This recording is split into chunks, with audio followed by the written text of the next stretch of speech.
And joining us now for more is Iranian activist Sana Ebrahimi, who speaks to us from Chicago, Illinois. Sana, thanks for joining us. First of all, your reaction to these moves, these announcements by the Iranian regime, and what impact, if any, do you think they would have on the ongoing protests?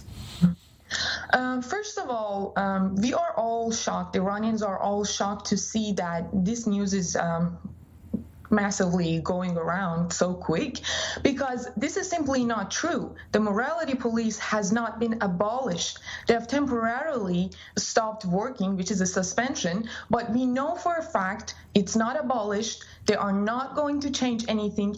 And even if they do that, that's not what people are demanding for. People are asking for freedom and their dignity, and they're not going to rest until then. That's only achievable by overthrowing the regime.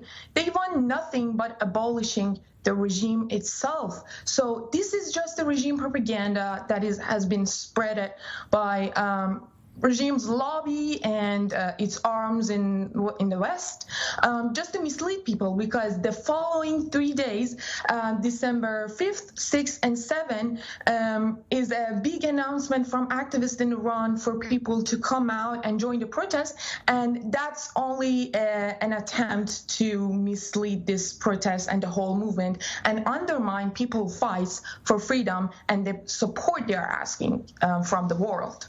Right. Well, let's talk about the support they're asking from the world. What more? What are you expecting more from the world now? So what people have been asking for so long is from Western countries and everywhere in the world to expel all the diplomats and send them back to Iran, close down all their embassies, and stop any relation. So simply in isolation for the regime, that's the best. And they're asking for more sanctions.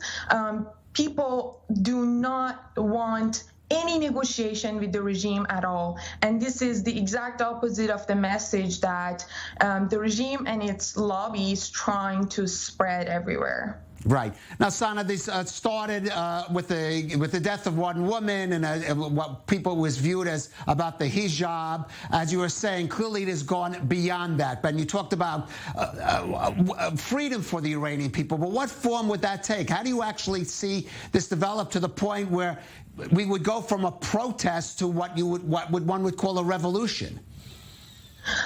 So this has been going on for long. Like, we've had massive protests before, but the main difference now from now and before is that people are not asking for any kind of reform. They are targeting the regime itself.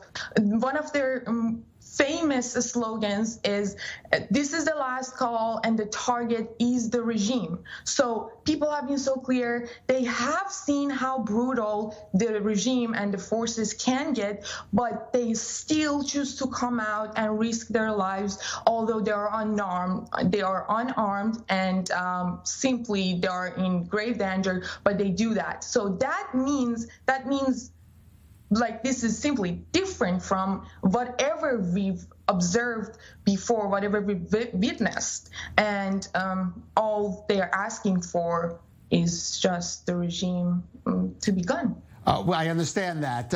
Realistically, I mean, do you see that happening in the coming year? We're now coming, as you said, this has lasted. It showed staying power. But we've seen other protests eventually just suppressed by the regime. Do you think in the coming year this could turn that corner? I could see that, but we also need support from the West. We need them to stop negotiating and dealing with the regime, because they are already at a critical point. They are at their breaking points. Financially, they are under pressure, and it is this deal with America, JCPOA, is very important. And if that doesn't happen and the regime gets isolated, right, yes, that will be achievable. And that's what we ask from the world to do. All right, Sana Ebrahimi, thank you for joining us on I-24 News.